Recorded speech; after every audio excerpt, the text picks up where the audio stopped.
Good morning, everybody. Welcome, welcome, welcome to your soulful mornings. Let's start our beautiful morning by bowing in gratitude. So let's close our eyes and be grateful to the body that we live in, for it is disciplined to wake up in the morning.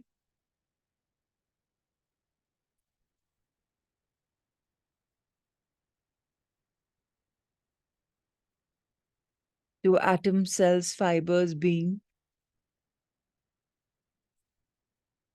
that help us daily by dying and by being alive. Every day we witness new creation.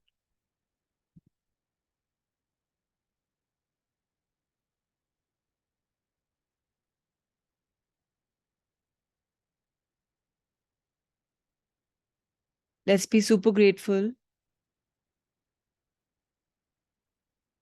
to all the sacred things that are happening to us, whether we realize or whether we don't.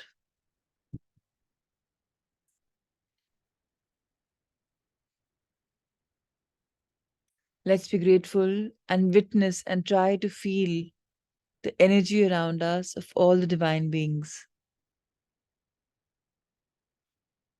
in the form of angel, guardians, spirit guides, ancestors, gurus, teachers, who are helping us see the light, who are helping us witness love.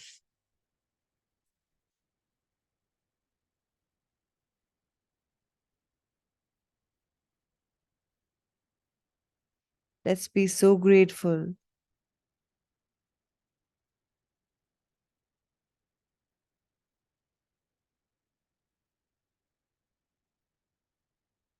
Feel the energy.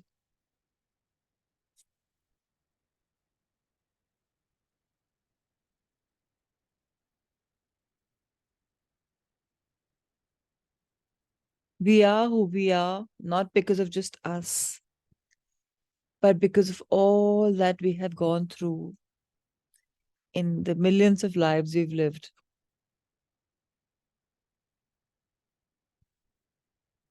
So let's be grateful to a subconscious mind that's a powerhouse of all wisdom.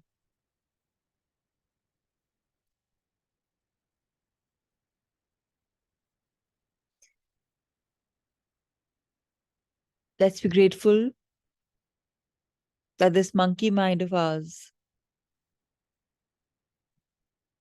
reminds us that we are living, that there's a continuous flow of exchange of ideas, thoughts, that there's life.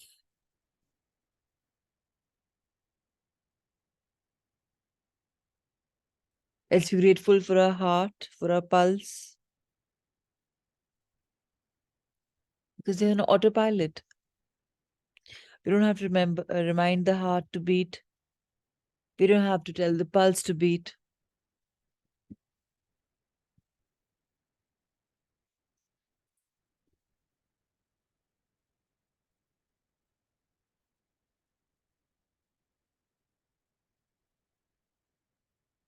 Let's be grateful to our surroundings that are helping us go in our inward journey.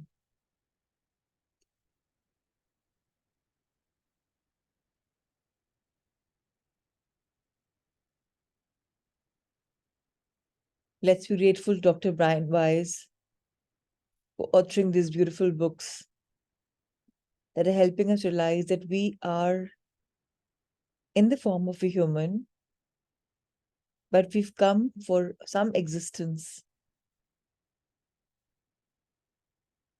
And our existence is largely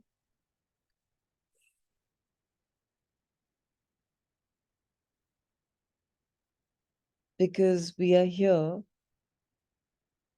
to discover the true purpose of our soul, which gradually will come our way as we trust the process of life.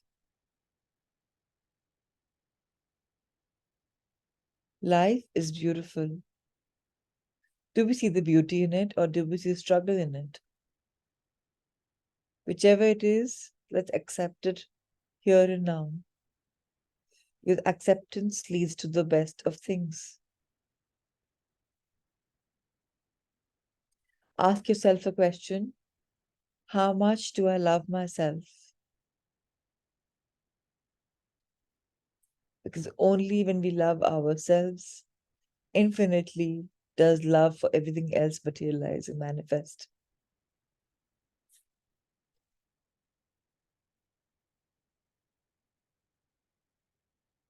What is there to not fall in love with your own self? You have been given a beautiful body.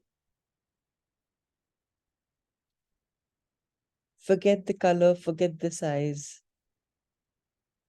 It's a magical being.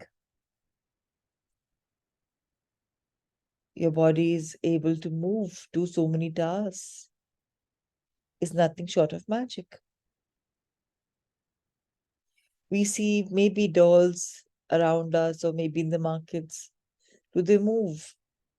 They're stationary objects. But what about us? We can move when we want.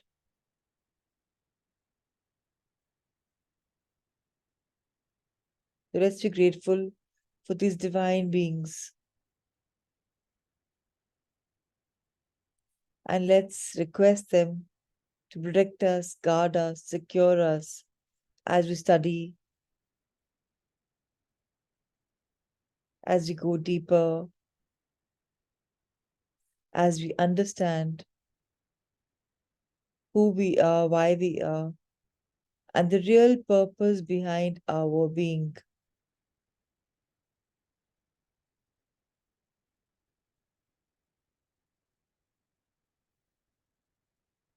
And with this, simply fold your hands and shout out a prayer of gratitude to whoever you think you want to.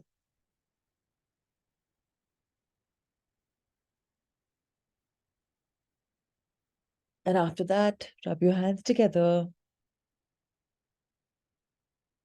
Feel the warmth on your eyes, on your body.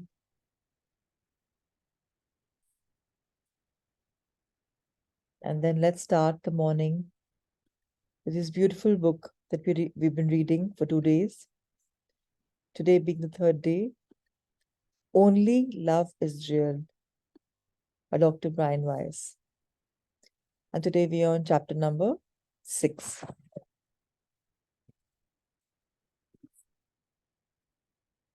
I hold that when a person dies, his soul returns again to earth, arrayed in some new flesh disguise. Another mother gives him birth.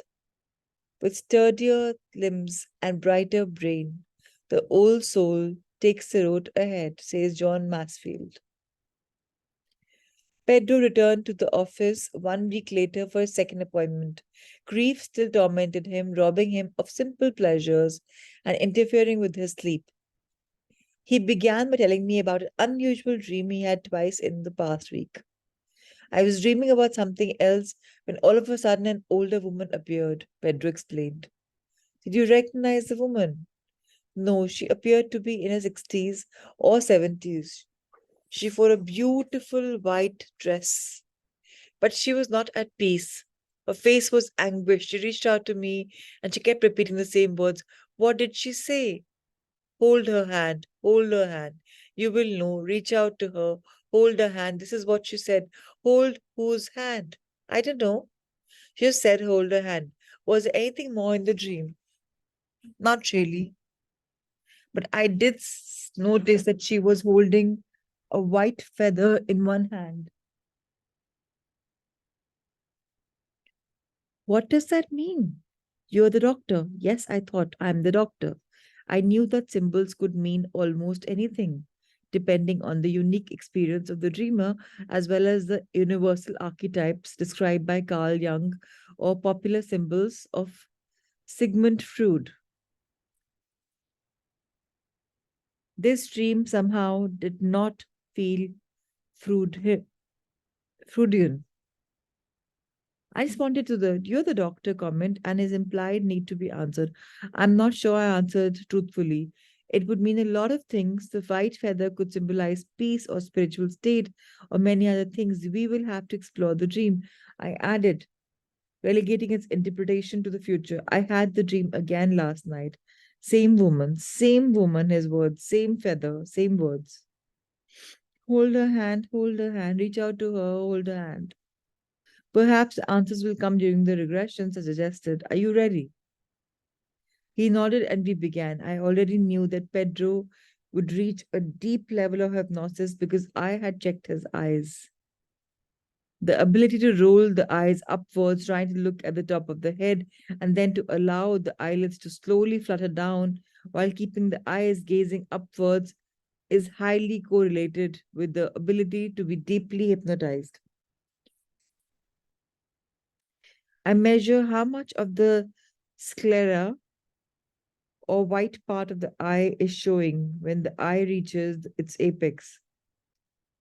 I also observe how much white is showing while the eyelid is slowly closed. The more white showing, the deeper the person can go. Pedro's eyes had only really disappeared in his head when I tested him. Only the tiniest part of the bottom rim of his iris, the colored part of the eye, remained. As his eyelids fluttered close, the iris did not descend at all. He could reach a deep trance state. I was mildly surprised then when Pedro found it difficult to relax. Since the eye roll test measured the physical ability to relax deeply and to reach profound levels of hypnosis, I knew his mind was interfering. Sometimes patients who are used to being in control have some initial reluctance to just let go. Just relax, I advised him. Don't worry about what comes into your mind. It doesn't matter if you experience anything today or not. This is practice, I added, trying to remove any pressure he was feeling.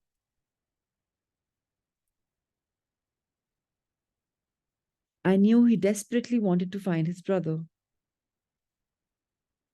As I talked, Pedro relaxed more and more. He began to enter a deep level. His breathing slowed, and his muscles softened. He appeared to sink even deeper into the white leather recliner. His eyes moved slowly under his closed eyelids as he began to visualize images. I took him slowly back in time. At first, just go back and remember the last pleasant meal that you have eaten.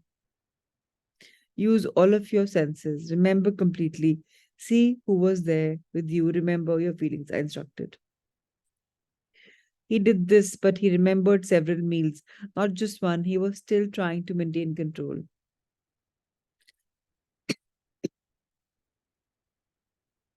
Relax even deeper, I urged. Hypnosis is only a form of focused concentration. You never give up control. You are always in charge. All hypnosis is self hypnosis. His breathing deepened even more. You're always in control, I told him. If you ever get anxious while having a memory or experience, you can just float above and watch from a distance, like watching a movie. Or you can leave the scene entirely and go anywhere you want. Visualize the beach or your house or any other safe space for you.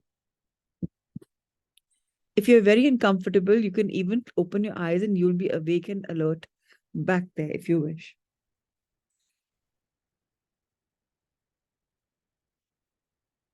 This is not Star Trek, I added. You don't get beamed anywhere.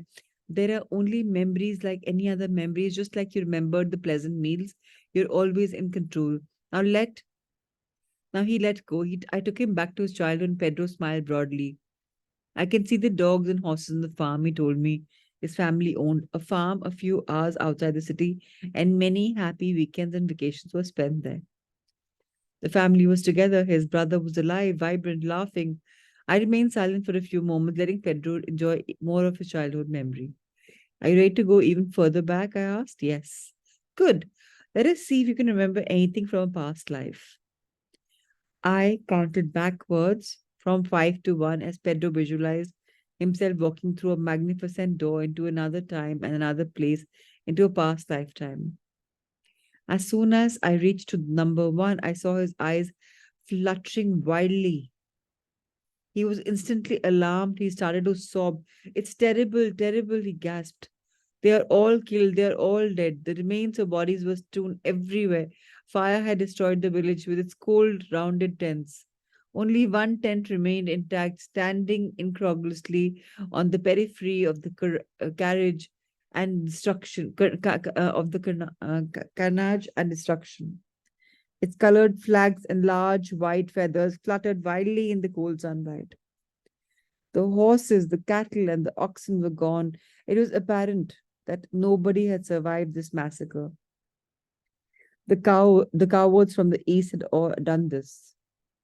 No wall, no warlords will protect them from me, Pedro vowed. Revenge would have to come later. He was numbed, hopeless, devastated.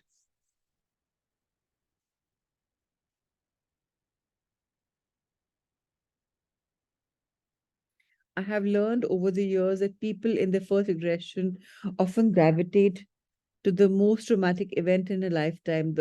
This occurs because the emotion of the trauma is so strongly impressed upon the psyches and carried by the soul into future incarnations. I wanted to know more. What preceded this horrific experience? What happened afterwards? Go back in time within that lifetime. I urge, go back to the happier times. What do you remember? There are many years tense. We are powerful people.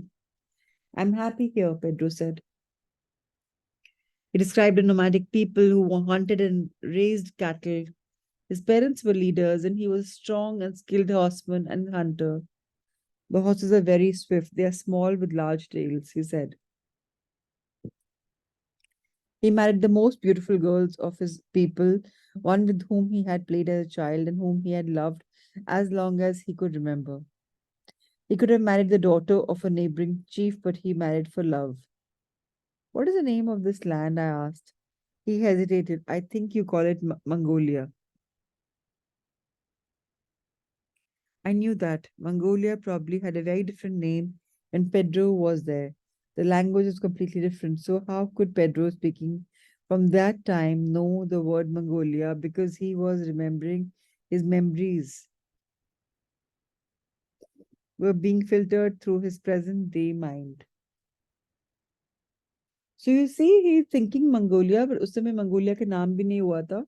But what happens in past life regression is that you're doing a past life regression, but your active mind is pretty much there.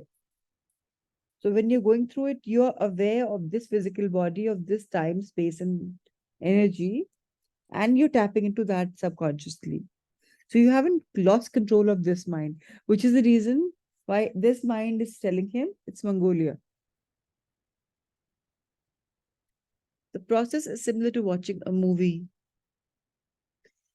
The present day mind is very much aware, watching and commenting. The mind compares the movie's characters and themes with those of the current life. The patient is the movie's present day. The patient is the movie's observer, its critic, and its star all at the same time. The patient is able to use his present day knowledge of history and geography to help date and locate places and events. Throughout the movie, he can remain in the deep hypnotized state.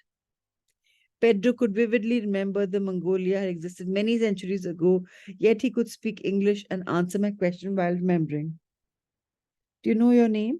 Again, he hesitated. No, it does not come to me. There was little else. He had a child, and the birth was a great happiness, not only to Pedro and his wife, but also to his parents and the rest of the people. His wife's parents had both died several years before the marriage, so she was not only a wife to him, but also a daughter to his parents.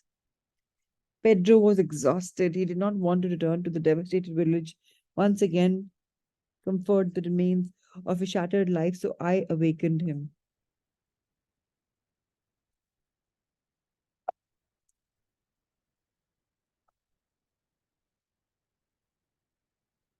Hmm. When a memory from a past life is traumatic and overflowing with emotion, It can be very useful to go back a second time and perhaps a third. At each repetition, the negative emotion is lessened and the patient remembers even more. He also learns more as the emotional blocks and distractions are diminished.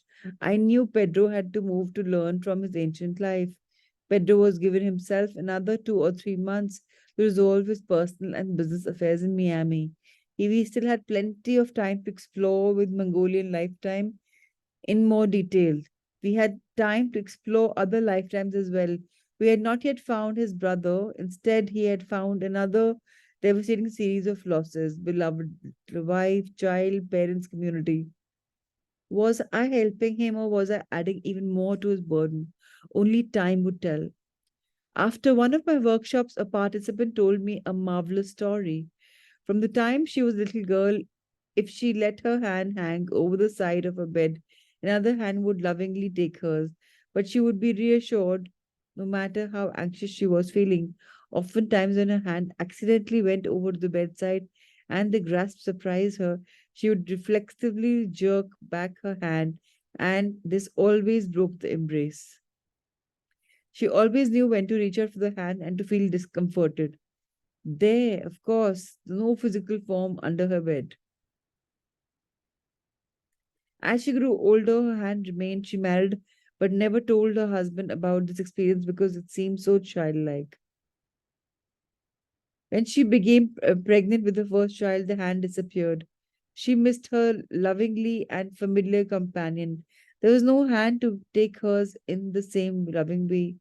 Her baby was born, a beautiful daughter, a little while after the birth. While lying in bed together, the baby took her hand. A sudden and powerful recognition of that old familiar feeling flooded her mind and her body. Her protector had returned. She cried with happiness and felt a great surge of love and a connection that she knew existed far beyond the physical. How beautiful. Chapter number 7. Wert thou that just made who once before forsook the hated earth? O tell me, sooth, O canst again to visit us once more? O wert thou that sweet smiling youth, or any other of the heavenly brood, let down in cloudy throne to do the world good? O wert thou of the golden winged host, who having clad thyself in human weed, to earth from thy prefixed seat didst post, and after that short abode fly back with speed, as if to show thy creative heaven doth breed, thereby to set the hearts of men on fire, to scorn the sordid world and unto heaven aspire. John Milton. Elizabeth seemed less depressed as she entered my office for her third appointment. Her eyes were brighter. I feel lighter, she told me. I feel freer. A brief recollection of herself in the youth boy swept off the bout that began to sweep away some of the fears.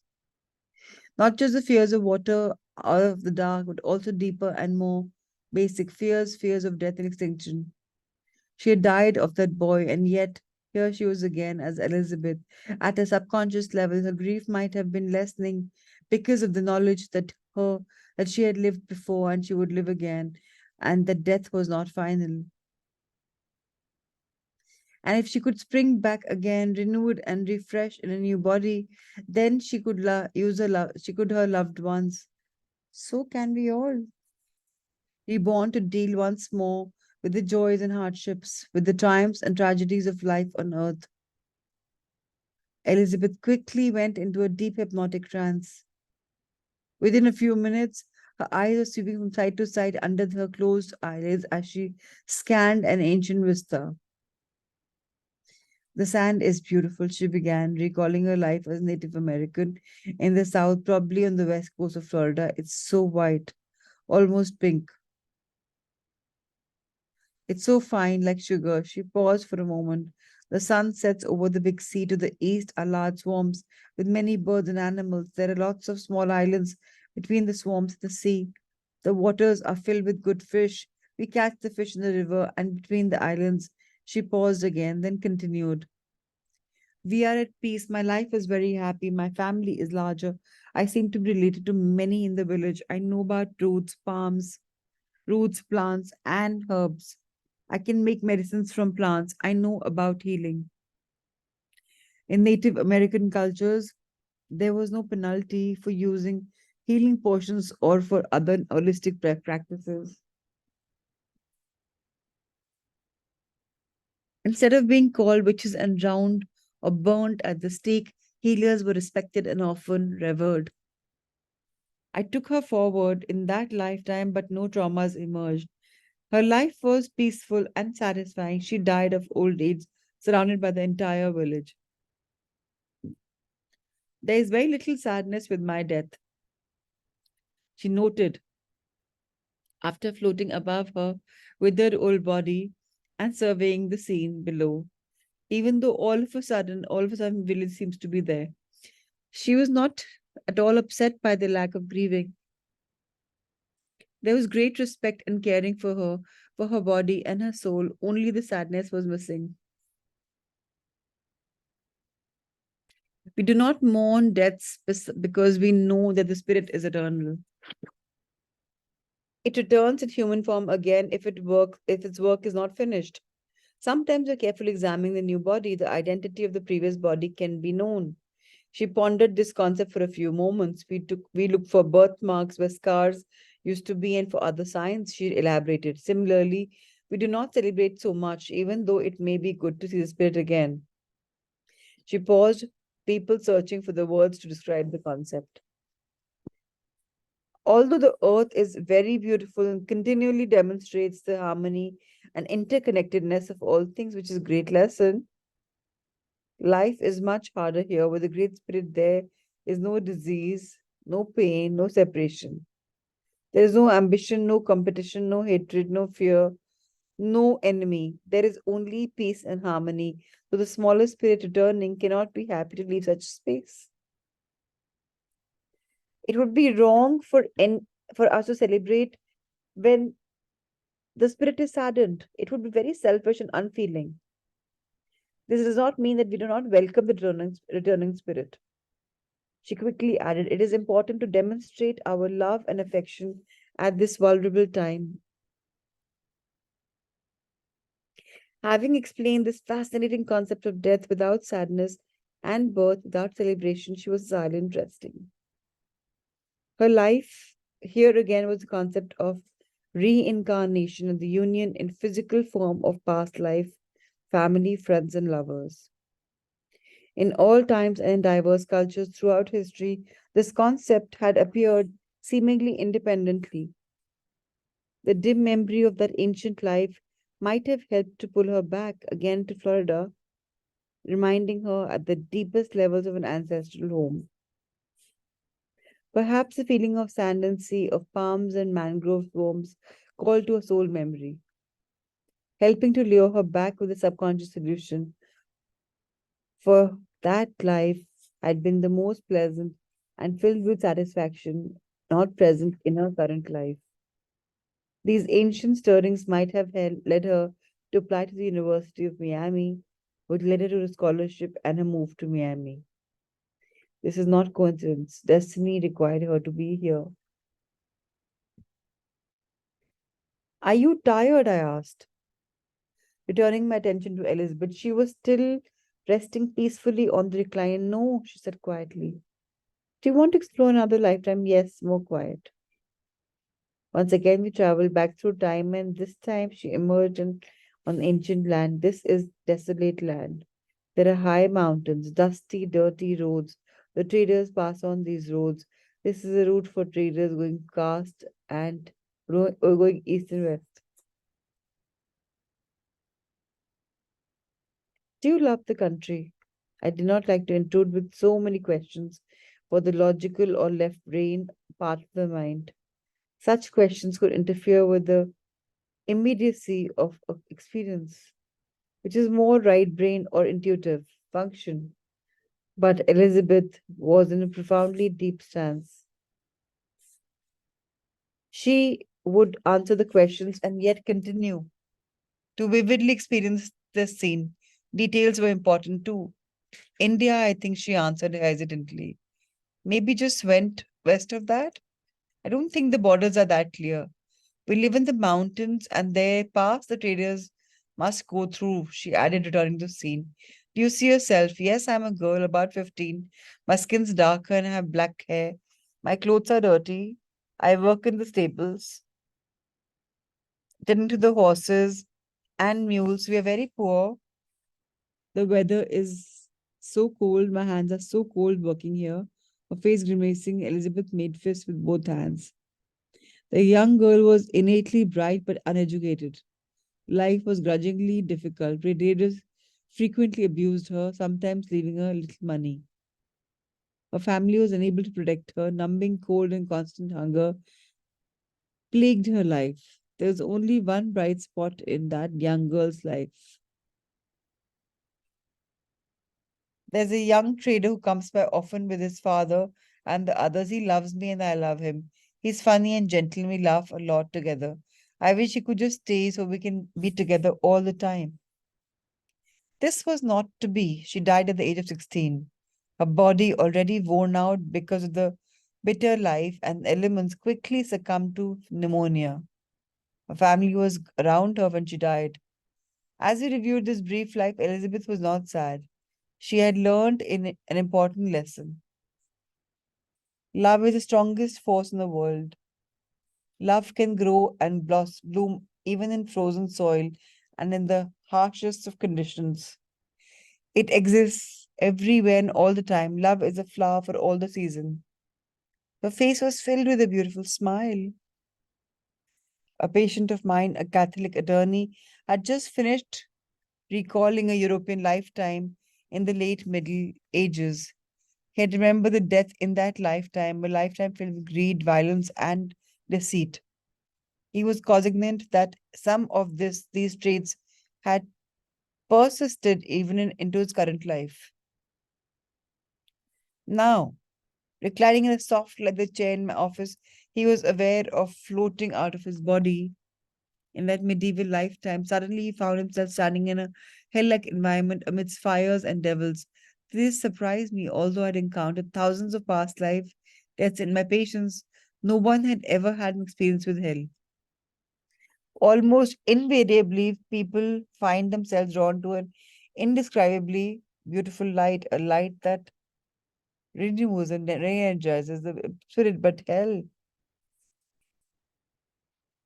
I waited for something to happen, but he responded that nobody paid any attention to him. He was waiting too.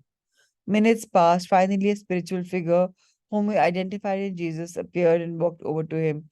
This was the first being who ever noticed him. Don't you realize that this is all illusion? Only love is real. And then the fires and the devils instantly disappeared, revealing the beautiful light that had been there, unseen behind the illusion. Sometimes you get what you expect, but it may not be real.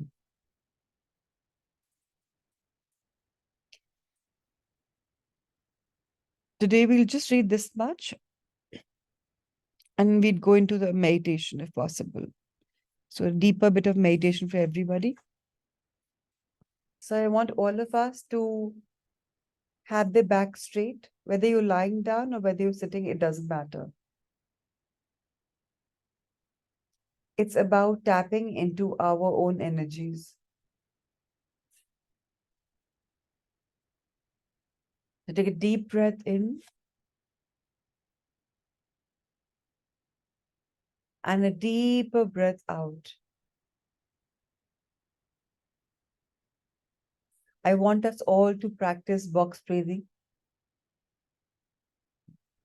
Deep breath in, keep breathing and holding, exhaling and holding.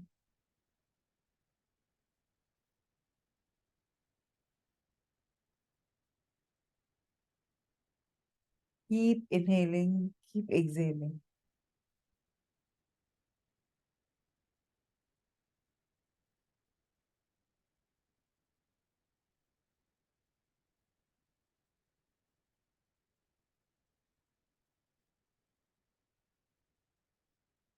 Breath is all we have right now at this moment.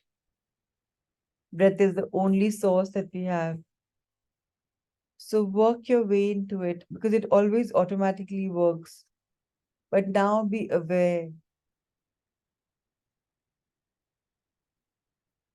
this breath brings with it love, peace, and joy.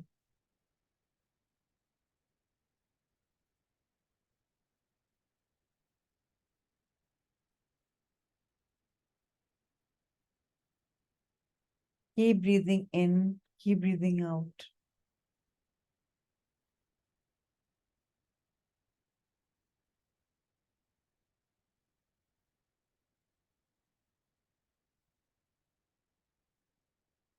Breath is all we have. I repeat, just keep breathing with it. Be aware of your in and out, of holding and holding, whether in or whether out.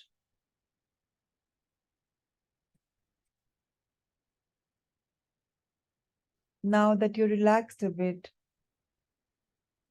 and your subconscious mind is probably come on the front and your conscious mind is probably taking a back seat,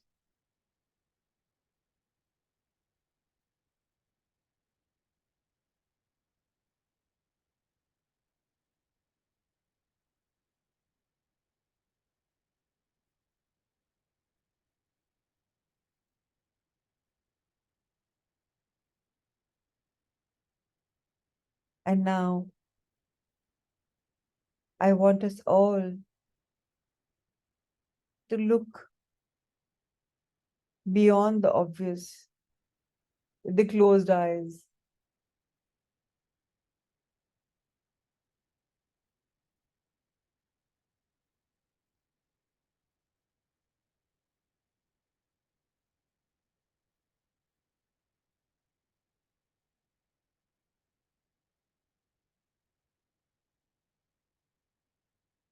Keep looking, nothing specific. Something will come up. Whatever is meant for you to be seen, it'll show up. This increases our capacity to go beyond the obvious. With an open mind, just be open and receptive to whatever's coming your way. And if your mind dwindles away to some thoughts, bring it back with your alignment of your breath work.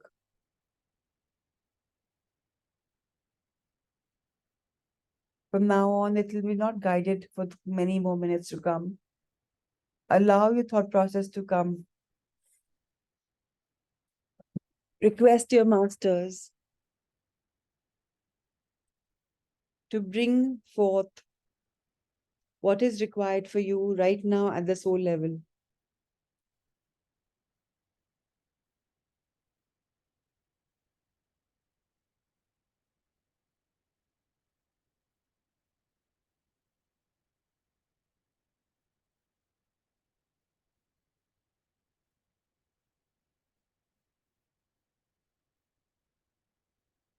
Ask your masters to help you, nudge you, guide you. And whatever is opening up, don't doubt it. Just view it like a movie is unfolding. Or just feel it. You may hear something, you may feel something, you may see something. Be with it.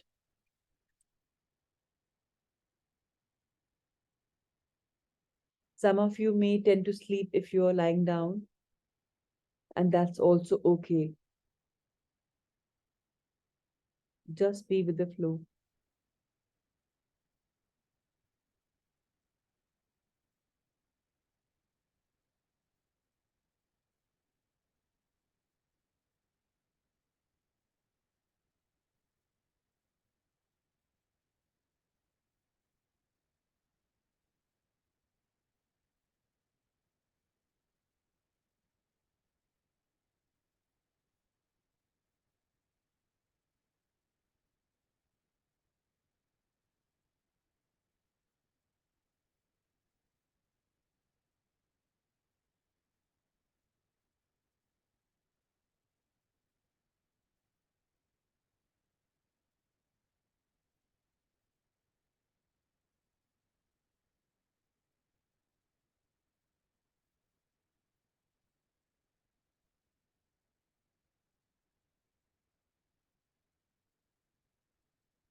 If your mind goes here, just bring it back with your breath.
Whatever thoughts are coming, just let them come.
Keep being with your breath.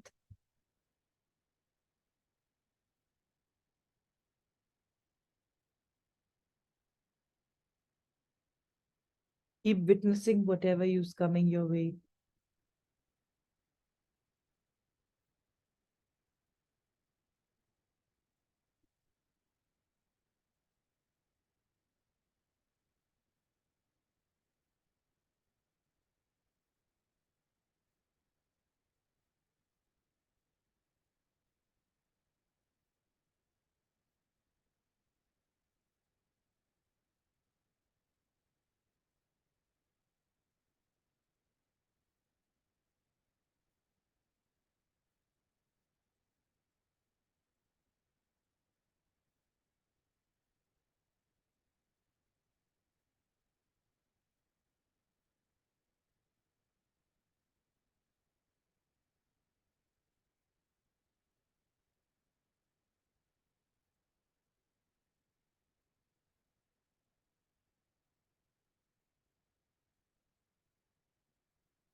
And now, if that's answered whatever you'd asked for, if you wish to continue the meditation, ask for guidance for another thing. And if you feel you're done for the day, then gently thank all the heavenly bodies that assisted you in the divine morning.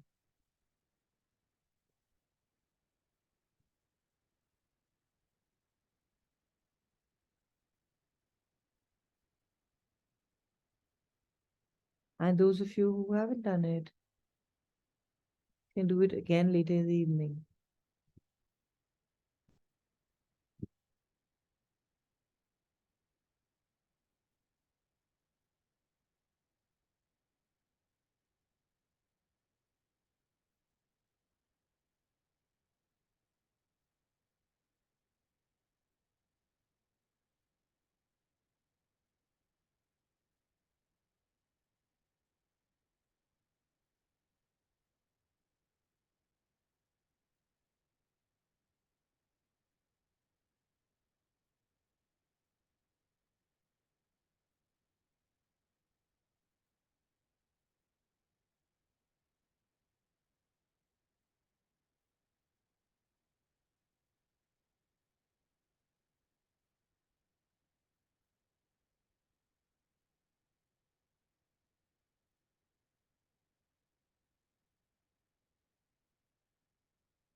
I'll see you in the gap tomorrow morning.